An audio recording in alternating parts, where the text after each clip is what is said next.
I picked up the cube of billiard chalk from the edge of the table.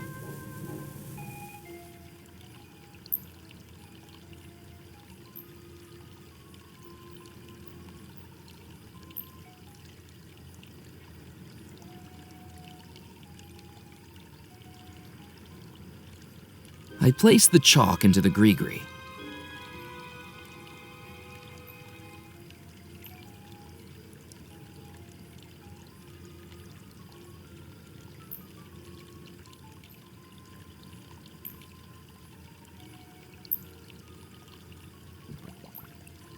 I filled the bottle with water from the fountain.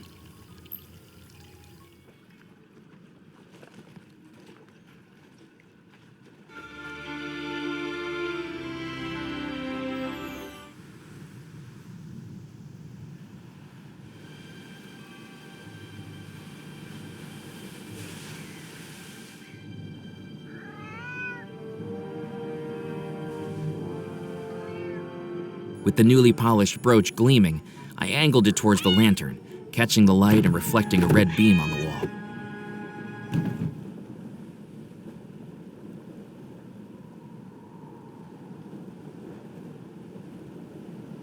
I took a handful of the spilled gunpowder.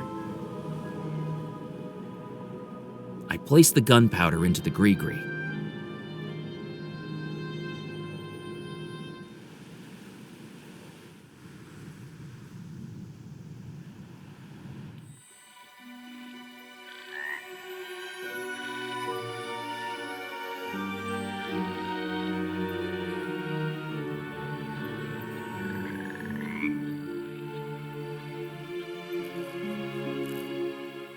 I cut into the sack with the knife, revealing it to be full of corn. I took the corn from the sack.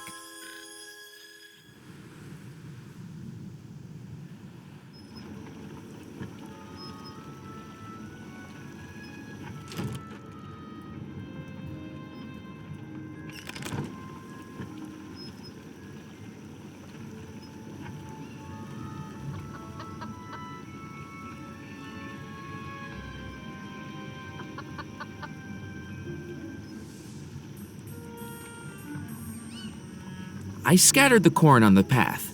Mere seconds later, it attracted the attention of the curious chicken.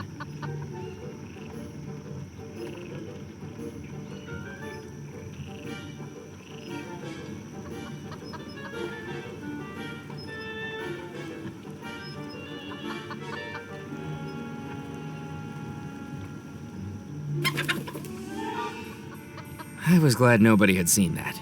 I may have known how to handle a chicken drumstick, but wrestling the living version was altogether different. If the chicken didn't want me to touch it, perhaps a blast of air could do the trick.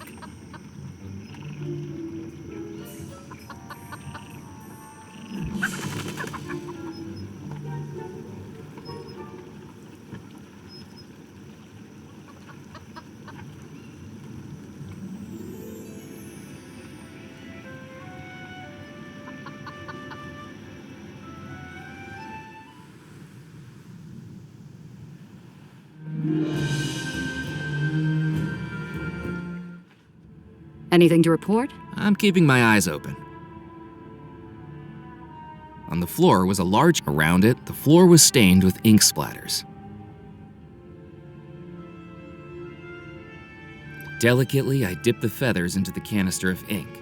When they emerged, they were dyed jet black. I placed the feathers into the Gris-gris.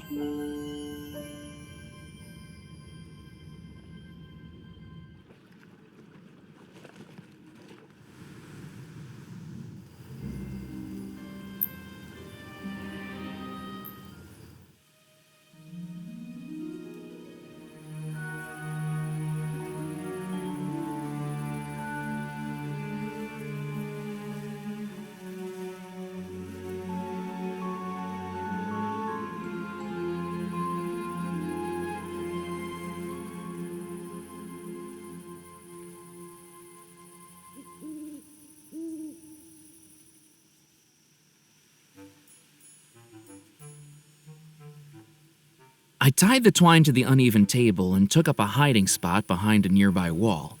It was time to wake the dead. Hello? Hello? Why is it so dark in here? Huh? Who's that? I'm stuck. Help! Help! Mallory, if that's you again. Get me out of this thing! Oh no, not again.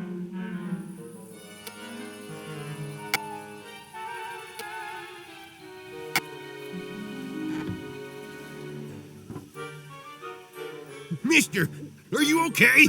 I'm so sorry. I was told... Mister? Oh, God darn it! Next time I see that girl, I'm gonna have a pee-wee-sized coffin all ready for her. A few hours locked in one of those should adjust her sense of humor.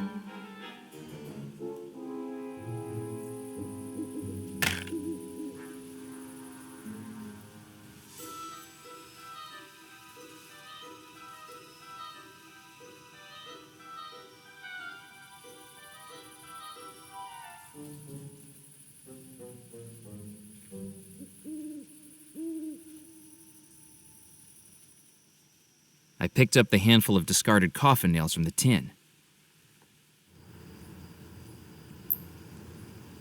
I placed the coffin nails in the Gris-gris. I'd done it. All 7 ingredients for the summoning spell. Now I needed to head back to the Spirit Queen.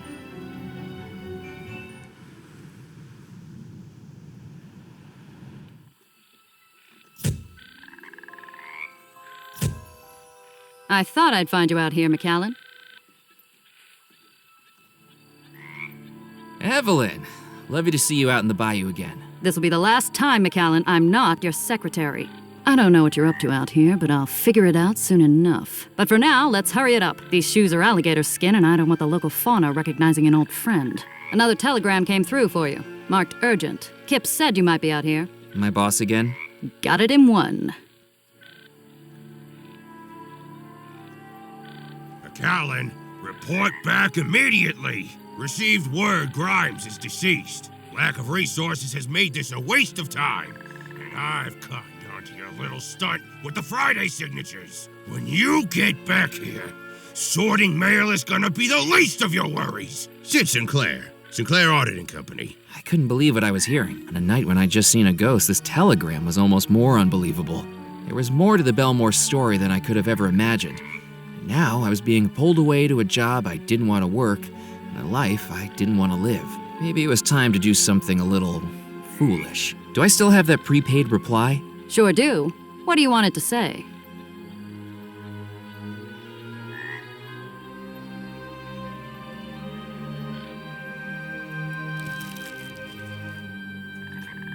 Tell him I quit. I couldn't believe what I'd done.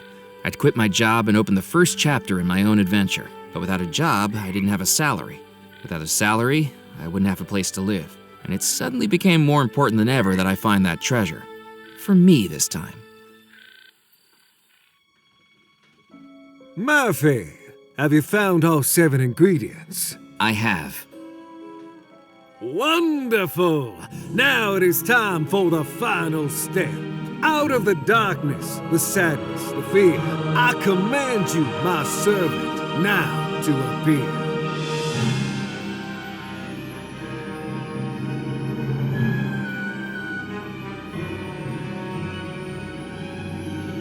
I have returned, Master. What is your desire? The ingredients have been gathered. The final step of the spell is ready. The focus. The focus of the spell is whatever you are casting it upon. Belmore Manor is where the ghosts reside. An image of Belmore Manor is what you must use to direct the spell. Murphy, do you have an image of Belmore Manor we can use?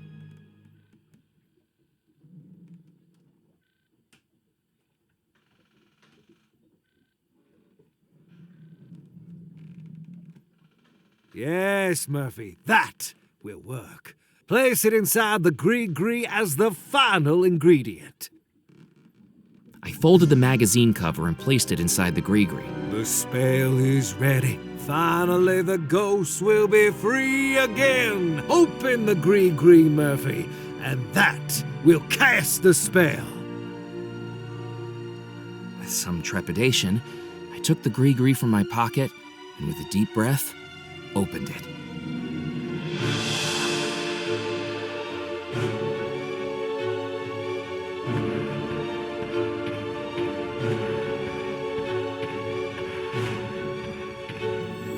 At last, I am free. Servant, what's happening? I was never your servant. I am your master. You shall do my bidding. I command you. Foolish mortal, you have served your purpose. No longer do I need to manifest as an ephemeral specter. Now my true spirit form is freed. Loa, do as I say. You are of no more use to me.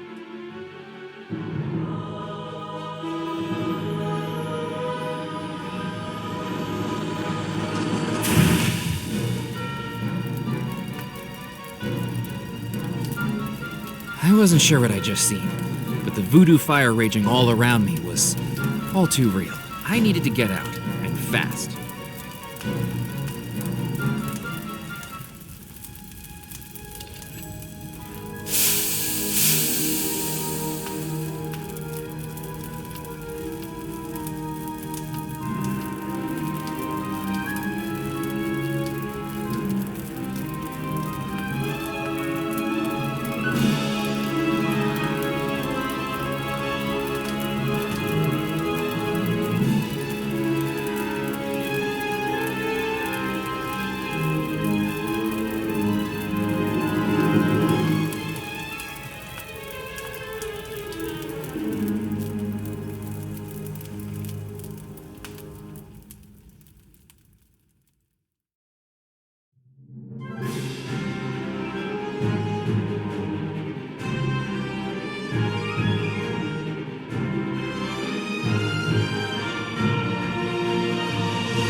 As I opened my eyes, I realized I had no idea where I was. Hello? Hello? This wasn't good. I checked my hands and still seemed to be flesh and blood. What's happening? Where am I?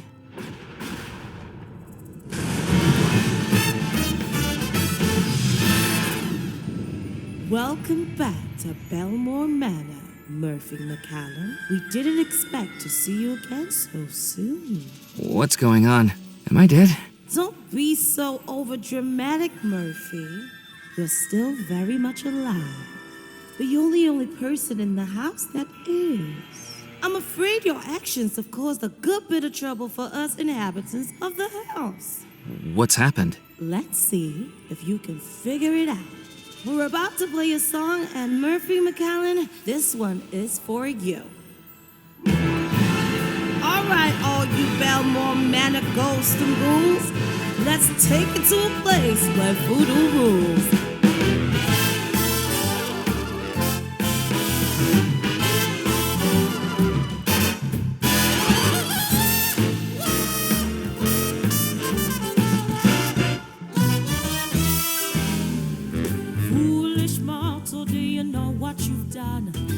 Of spirits, but we know of one with evil intentions and now no preventions to harm that evil scheme. You're now implicated in this complicated supernatural dream. You cast the spell, now the deed is done. Evil's free, the plan has just begun. Without your detection, we'll have no protection from the Machiavellian game. You set them loose, so you have to deduce who is ill and who is to blame. And self-tested, we'll ask you questions 3.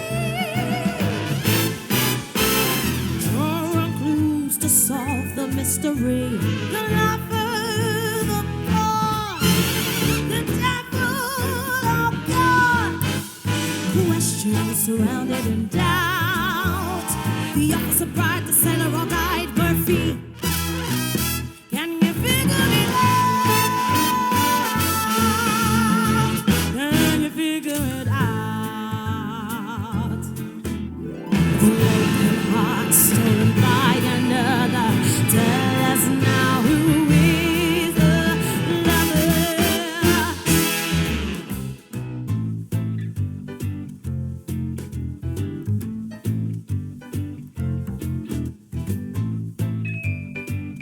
I think the sailor was the lover. Someone in love and their love is true. Is it returned? What is there to do? They're caught in the middle of baffling riddles. Is love what can carry them through? A sunset life, no chance for dawn.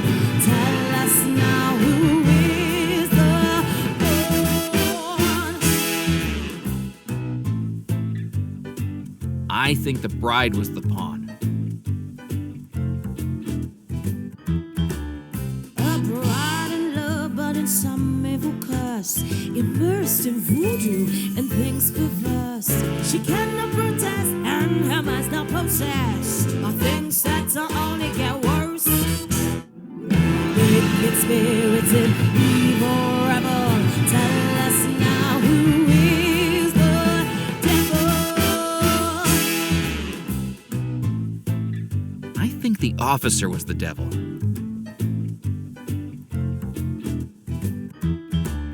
A phantom figure who's now in control. Black magic powers got things he stole. But maybe it's setback, but he's gonna get back, and we'll worry that goes now. Let's go.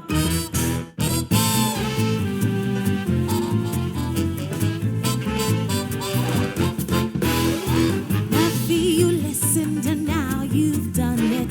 You took a gamble and you have won it. A bride in a sail and a sailor's farewell. An officer pulling the strings. A hostage filled with voodoo. And yes, we know like you do. To fix it, we'll take some strange things. To test it, we asked you questions 3. You drew a clues and solved the mystery. The officer, bride, and the sailor all died. Questions surrounded in doubt. The lover, the pawn, the devil are gone. Murphy, you figured it out. And there's too much.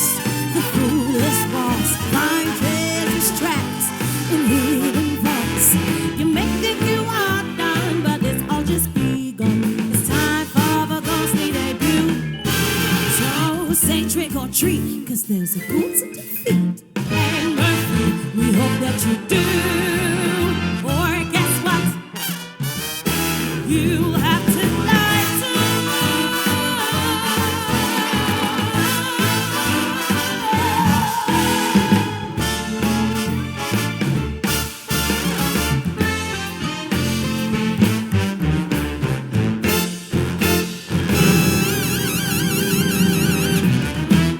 after that too.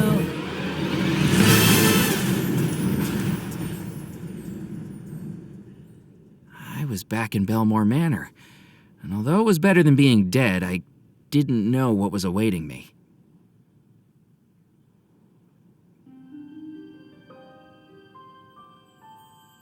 Who wanders to this ghostly trick? The prey that prays it will be quick. Do not blame that final try, for once he's in, he's sure to die. Another ghost? Oh, this can't be good. Welcome back to Belmore Manor, Mr. McCallan. My name is Cordelia Lockett. I do hope I haven't scared you. To be honest, I've had my fill of ghosts for today. Perhaps I should be running along. I'm afraid you'll need to come with me. There is someone you need to meet. Who? Miss Belmore. You know, I don't think that would be such a great idea.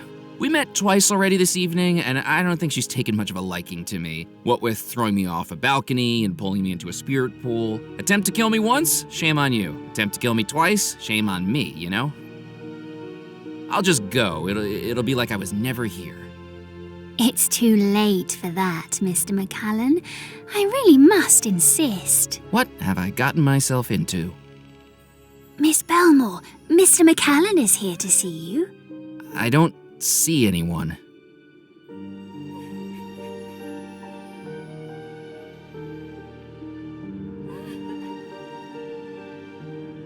I'm terribly sorry, Miss Belmore. I wasn't trying to steal from you. I didn't know anybody was still here. And then I've gotten deeper into things than I expected, and Miss Belmore? Why isn't she saying anything? Why is she crying? This is all terribly exciting, isn't it? I'm afraid there's much more to this than you realize, Mr. McCallan. Can she even hear me? I don't think so, but keep trying to talk to her anyway. What happened to her? I can tell you all that I know, if you're brave enough to hear it. I hope I am. I was there on that night, all those years ago. And it wasn't Miss Belmore who was to blame. The morning of the wedding, Mr. Rackham left a gift on Miss Belmore's dresser. A small leather pouch with strange beads and strange markings. I shouldn't have been looking, but I saw her open it. It was black magic.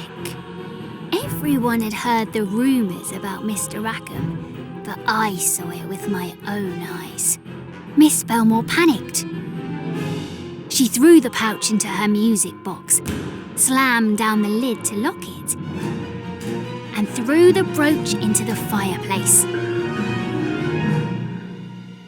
But it was too late. She was losing herself. I could see it in her eyes. Minutes later, she asked me to bring her fiancé to her room. It's bad luck to see the groom before the ceremony. She told him she didn't love him, but I don't think it was her speaking. He begged, he pleaded, his heart broke in two. He was devastated.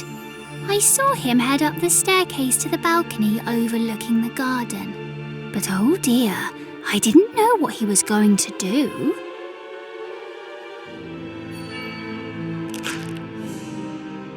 That evening, her wedding to that evil Mr. Rackham began, but it didn't go the way he had planned.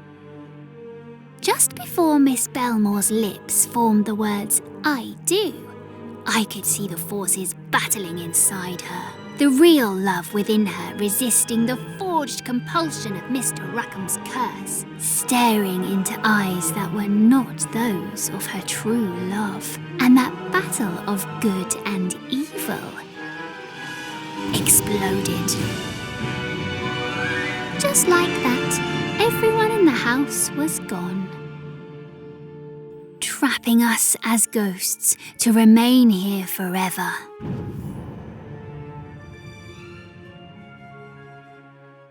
For more than 30 years she's been like this, her mind trapped in an eternal battle between the true love in her heart and the evil magic trying to control her. More than 30 years of never-ending heartbreak. And while Miss Belmore is trapped in torment, do you realise what you've done? You've summoned all the ghosts in the house, including Mr. Rackham, that manipulator, that occultist, that devil, the cause of Miss Belmore's suffering. He's once again free to pursue his evil deeds because you released him.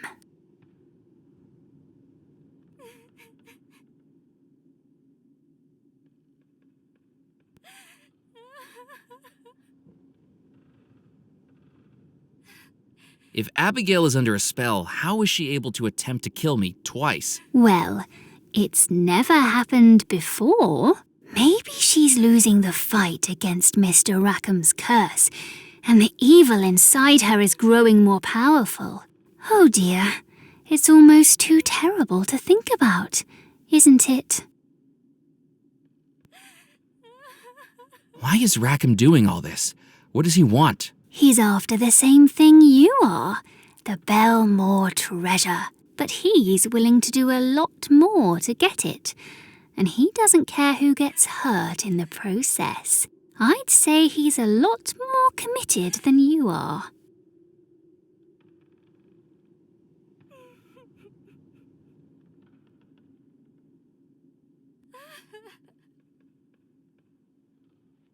I have to do something. How can we stop him?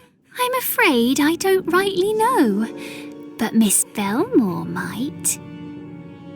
She managed to break out of the spell once, just at the moment of the explosion when Mr. Rackham tried to carry out the wedding.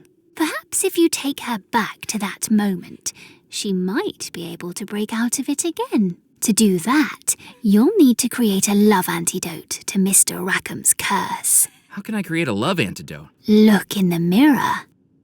In this reflection, she's as happy as she was on the morning of her wedding. And look, there in front of her, 4 wedding mementos and the echoed music of the wedding march, each one a touchstone of that final happy time.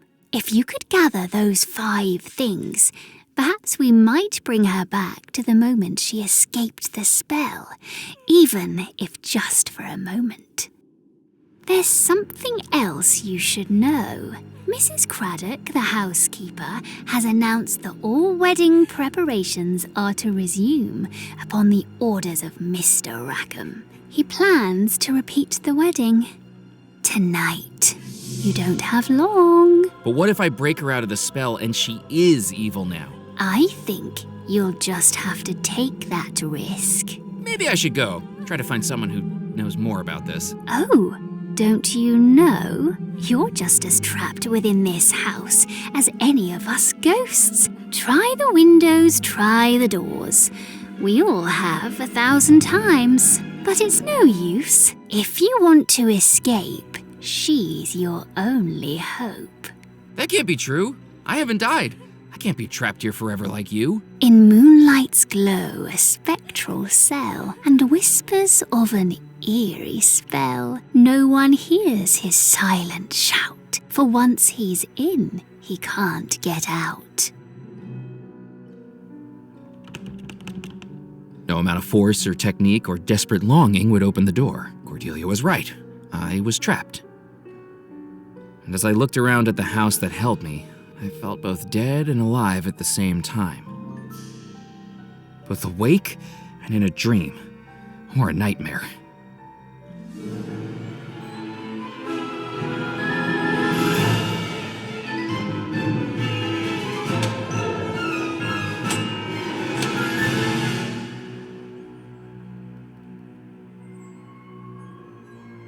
The only way I could possibly free myself was to gather the 5 items to awaken the Ghost Bride, perhaps giving her a third and final opportunity to kill me.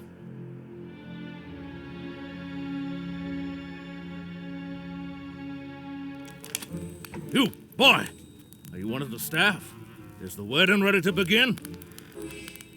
Ready to begin? Goodness gracious, but I haven't found my Bible. Sorry, I'm just a guest too. I don't think the wedding's happening until later tonight. Or not at all, if everything went to plan. Just enough time for another drink, then. I picked up the vase. From the delicate porcelain and hand-painted ornamentation, it looked like it must have been worth a fortune. Ming Dynasty, perhaps? Foskett, why is that young man picking up that chamber pot? I have absolutely no idea. Or perhaps not. Good evening. Good evening, my boy. I'm afraid you'll have to speak up. Old army injury, you see. Care to join me for a drink? Colonel Bloom, how many times must I warn you about your predilection for hard drinking? It's not hard drinking. It's very easy. What do you say, my boy? You care for a nip?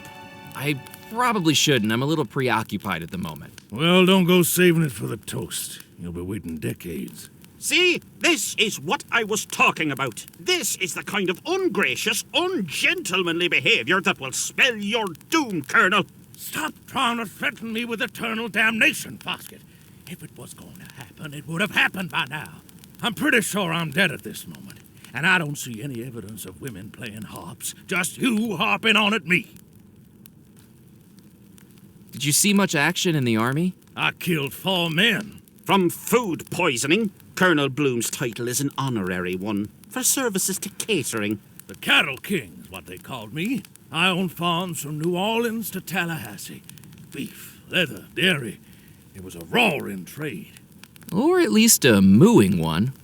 Those cows, they were my army. I tell you, everything a man needs can be provided by a good troop of cows. Herd of cows. Of course I've heard of cows. I was just talking about them. What are you drinking, Colonel? Good hearty rum. It'll put fire on your chest and hair in your belly. Ooh. And perhaps it is time to consider whether you have drunk too much of it, Colonel. Or perhaps give it up altogether. I could easily give up alcohol. I've already done it hundreds of times. I think you'll find the time between one glass and the next does not count as teetotalism. Perhaps we should be grateful to the Lord that your glass remains empty. Are you looking forward to the wedding? I'm looking forward to it being over. In my opinion, being stood up at the altar for 33 years is a pretty bad sign. Not what strong relationships are made of. And you should know, Colonel. You've only had hundreds of them. Do you think the bride and groom should be together? That Rackham's a slimy character, and no mistake. Oh, by God, he's a good businessman. Trickier than a magician's rabbit that's gotten stuck on a particularly difficult crossword puzzle. But all that don't amount to a hill of beans if you're not enjoying life.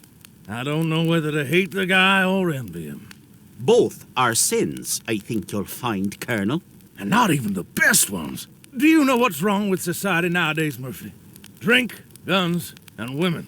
There's just not enough time for them all. Have you ever married, Colonel? Oh, yes. I've been married for 47 years. Yes, but to 9 different women. It still counts. His shortest marriage was 2 days, and that's only because they couldn't find him to serve the annulment papers. I ended up in a bordello in East Nevada with half the members of the Albuquerque Militia Marching Band. Best honeymoon I've been on. Some lovely girls. Lord forgive him, for he knows not what he does. That's not what the girls were telling me. Do excuse me. I'll be back. At your leisure, my boy. I have nowhere to go and nothing to do. Idle hands are the devil's playthings. Try idling your mouth for a change, you old curmudgeon. Good evening. Hello, my child. Oh, don't get him going again. And what is your name? Murphy McCallan. Hello, Murphy. I am Father Foskett, spiritual shepherd of St. Juniper's Parish. Have you seen the good book? I'm not the most religious person, but I have read parts. No, I mean that rather more literally. I've lost my Bible and have no idea where I put it. Have you seen it? I haven't, I'm afraid. Pity. Are you here for the wedding? I am officiating the wedding. With everything that's gone on in the house, we must thank God we have someone like me to keep us on a righteous path. I've been told that Abigail Belmore doesn't really want to marry Rackham. You need to call the wedding off. We shall stick to the system, young Mr. McCallan. Objections should be heard during the ceremony, not before, when all parties may articulate their feelings on the matter. These things are greater than you and I, you know. Until then, we must treat the wedding as the joyous occasion it is. What do you think of Abigail Belmore? A little headstrong, in my opinion, but a lovely young lady. I baptized her, you know. She grabbed my nose as I held her over the font, right up the left nostril. Wouldn't let go until her brothers distracted her with a teddy bear. Still, she's a very caring girl. Just not two ecclesiastical noses.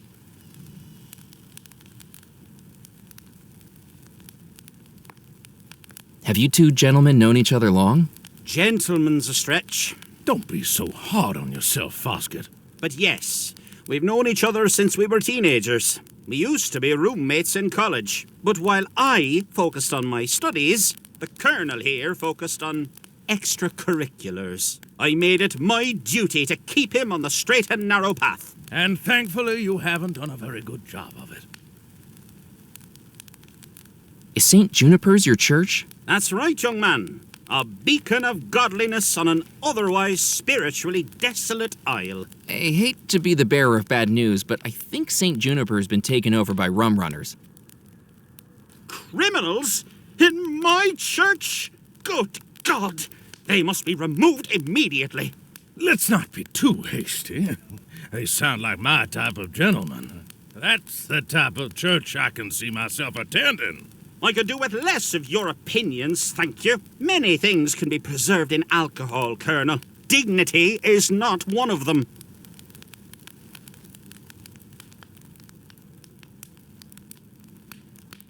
I'm not the most well-read on religion, but shouldn't you be in heaven now? Gold standard question, my boy. Well, I'll admit this isn't what I expected. Perhaps the good book has some missing passages.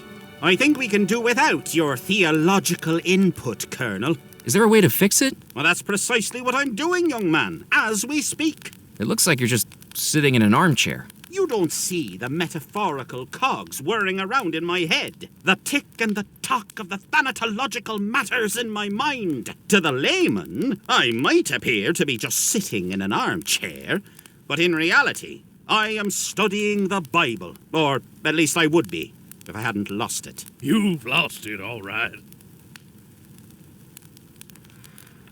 Do you think it might be voodoo keeping you here? Voodoo is nothing but mumbo-jumbo misdirection. I fear we may be in limbo. Some devilish force has interrupted the supernatural order of things. I think Rackham might be practicing black magic. That is an extraordinary accusation.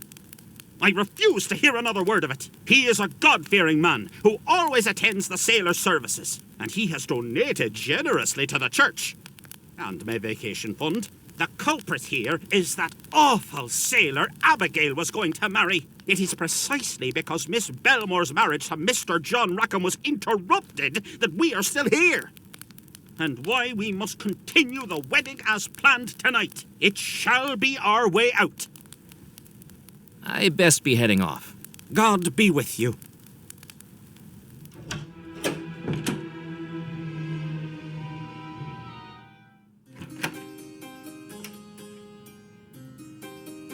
The pianist wouldn't have been happy with me rifling through his belongings.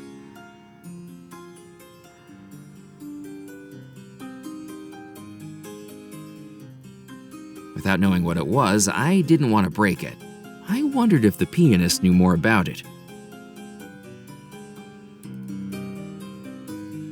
Good evening. My name is Murphy McCallan.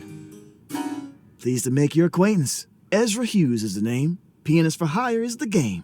Got any events coming up that you can use a pianist at? I do weddings, christenings, bar mitzvahs, funerals. You're still hustling for work? Isn't being a ghost an impediment? Hey, when you're self-employed, you've got to keep that next paycheck coming in. But you're trapped in the house. Well, I admit I'm not normally based here, but Belmore Manor makes a lovely venue. How's the gig? It's the gig of a lifetime. Quite literally. I just didn't realize how short that lifetime would be.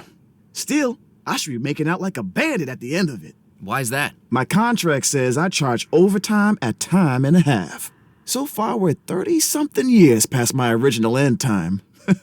Is there much to spend your money on when you're dead? They say you can't take it with you, but I don't seem to be going anywhere at the moment, so why not find out? You don't seem to have much of an audience. Most have gone through to the ballroom for the waltz. Still, at least it means I don't have the Southern Belle from hell hovering over me. Who's that? You'll know when you see her. Are you local to Devil's Rock? No, New Orleans born and bred. Hard to grow up in the Big Easy and not fall in love with this music. Street performers in the French Quarter, brass bands on the balconies, parades at Mardi Gras. It's in the air down there. So what brought you here? Work. Figured I'd play a few gigs, make some cash. Next thing I know, I'm caught up in more drama than a Gilbert and Sullivan operetta. Where did you find musical work here on Devil's Rock? I got a full season contract down at the Calliope Theater. It was pure luck, really. The original pianist broke his arm. How? Before the renovation, that place was falling apart. 14 people in the audience watched as the stage gave out right in the middle of Claire de Lune. Pianist and piano falling straight through the floor into the basement. Ouch. Physically, he was fine. Emotionally, devastated for months. Sounds like he went through a bad stage. Yardley Belmore was a performer too, wasn't he? And more. Writer, director, producer, philanthropist. He's the one that bought the Calliope, fixed her up, and hired me. Once he came on board, that place got put on real shows. Real shows? Yeah, before Yardley put up the funds, they were so broke they had to rely on sponsorships. The final year, Bon Tom Bakery funded everything, with conditions. Conditions? The shows had to be on brand. Before Yardley put a stop to it, we were looking at 3 Shakespeare plays that season. Romeo and Baguette, A Midsummer Night's Cream Cake, and Much Ado About Muffins. Do you know what happened to Yardley Belmore? I haven't a clue. But you know what? I think I was one of the final people to see him alive. Oh, really? He came down to the Calliope to offer me this gig for the wedding, and I overheard him talking to someone backstage after I had finished rehearsing. What were they talking about? Well, after Yardley scrapped the baked goods from Romeo and Juliet, he was after ideas to bring something new to the story. This fellow was telling him about a place he'd found, an actual crypt. Such a missed opportunity, really. Can you imagine? Romeo and Juliet's tragic finale, played out in the Capulet tomb, the star-crossed lovers' final doomed moments in a real-life, honest-to-God crypt. The last thing I heard was them setting a date to check it out. And then, well, after that, no one ever saw him again. Do you know who the man he was talking to was? Rackham, I think you call him. Don't know where his interest in the theater came from all of a sudden. I'd never seen him in any performances. Do you know where I could get some wedding music? I take request. It's part of my contract for the wedding. What are you after? I need some wedding music to play to Abigail Belmore, upstairs in her bedroom. I might be able to move people with my music, Murphy, but there's no chance I can move this piano up to the 2nd floor. What's the machine next to your piano? That's my ticket out of hustling, a phonograph recorder. I'm going to compose and record a hit song, something that'll sweep the nation like those guys on Tin Pan Alley. I can record and release a song all across the country, and people will be able to hear me live in their living room. But you're not live or living. That'll be how I market myself. Anthems by apparitions, hymns by haunts. The magazines won't give you the time of day if you don't have some way of standing out. If I'm dead, it's better to be composing than decomposing. How does the machine work? You just put in a blank record and press record. There's an old one still in there if you want it. It's too worn for me to use anymore. The records have a thin layer of black wax on the outside, and the machine records the sound as grooves in the wax. Keep an ear out for me in a year's time. I should get going. See you around, Murphy. To use the recording machine, I needed a record with a fresh layer of wax. I took the record from the recording machine. With its outer coating worn away with age, it wasn't in a state to record onto.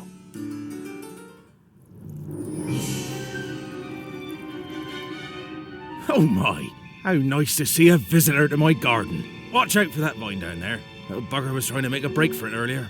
Oh, okay. Will do. I didn't have the slightest idea what the gardener was warning me about. But like a snake coiling around its prey, it soon became apparent. Help! Help! What's all the fuss about? This vine's got me. It won't let go. Oh, she likes you, she does. Well, the sentiment isn't mutual. I've never seen the plant so attached to someone before. That's exactly the problem. Its hold was getting tighter. I needed to get away before I was dragged into the flower beds.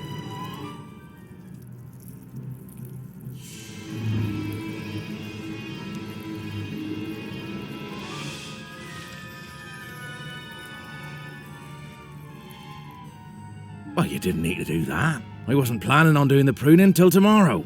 What was that? Just a Devil's Rock creeper. Oh, they do seem to have gotten a lot more active since I was last tending the garden, though. First, the animals on this island had tried to eat me. Now I was finding out the plants wanted a nibble too.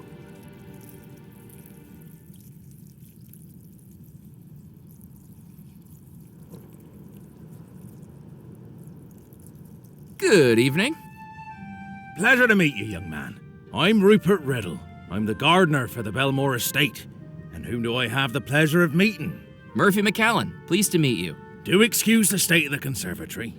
After 30-odd years without so much as a pruning or watering, it's taken on a mind of its own. Don't be telling the Horticultural Society or I'll be having my golden trowel taken off me. You've won awards for your gardening? Oh yes, this conservatory is rather famous.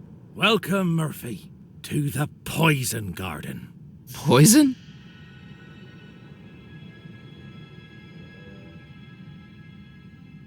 Why would the Belmore brothers want a poison garden?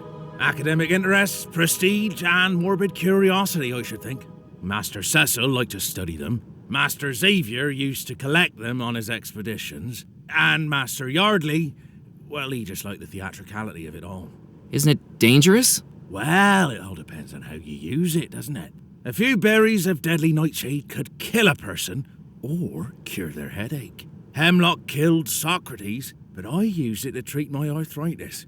These plants may be dangerous, but that's because they're powerful and mysterious. From medicine to murder. Exactly. The power to heal and the power to kill. That's what makes them so interesting.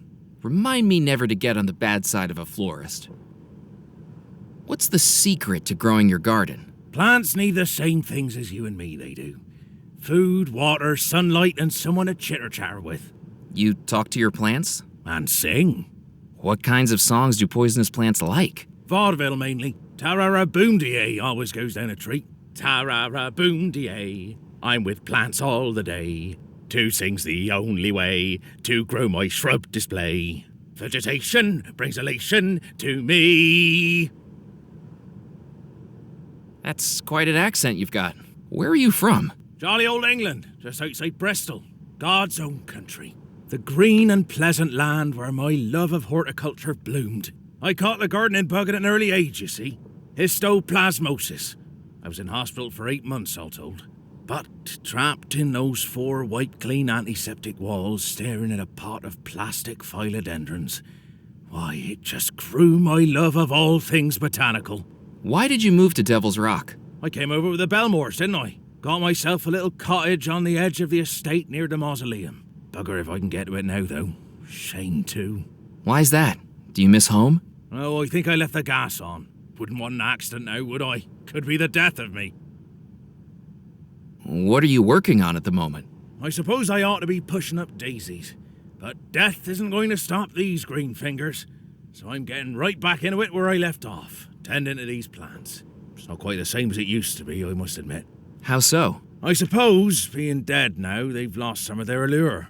It used to be that one prick of the finger, one wipe of the nose, one accidental inhalation of a seed, and that would be the end of it. Things just aren't as exciting anymore. Will you be attending the wedding? Me? Get an invitation? I'm not sure overalls would meet the dress code. But it's a good thing, too. I wouldn't trust that Rackham with a hosepipe on a hot day. Why not? Well, it's not like me to tell tales. But it wasn't long before the Belmore brothers started to disappear that Rackham was in here asking about the poison plants. Very suspicious timing, if you ask me. You think he murdered them? I couldn't possibly say.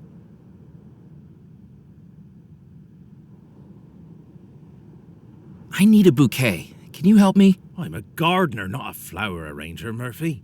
Is there anything in here I can take without it killing me? I'm afraid the only non-poisonous plants were those down in Abigail's flower bed. She had her own little area that I used to help her with. There's only that one flower that stayed alive in the whole conservatory. Funny that. What's funny about it? That's the same flower bed Abigail used for her bouquet the night things went awry. That'll be perfect.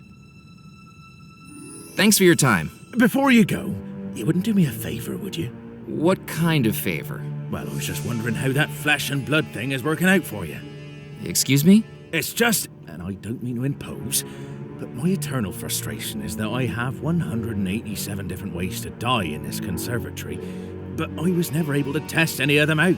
Now that we've all discovered death isn't quite so conclusive, I was wondering if you'd want to help out. Help out how? Well, we could test out some of the plants on you. They'd kill me! Fingers crossed.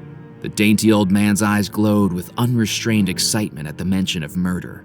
His dottery demeanor offered a complete contrast to his apparently homicidal tendencies. He was like a tortoise holding a machine gun. Now, don't make such a drama out of it. We could put it in a nice pie, and maybe some herbal tea. I know the recipe for a lovely cobbler. Definitely not. Let's cross that possibility out right now. I was only asking. Maybe let me know if you change your mind. I couldn't see anything I could do with the statue.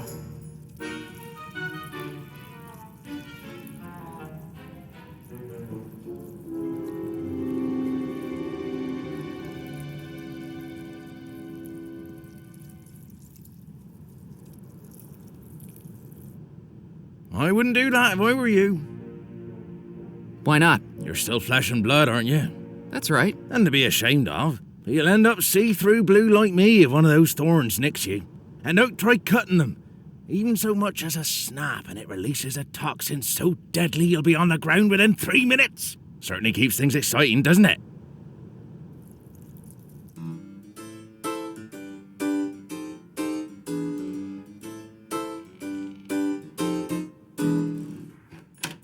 That is an insult to my honor.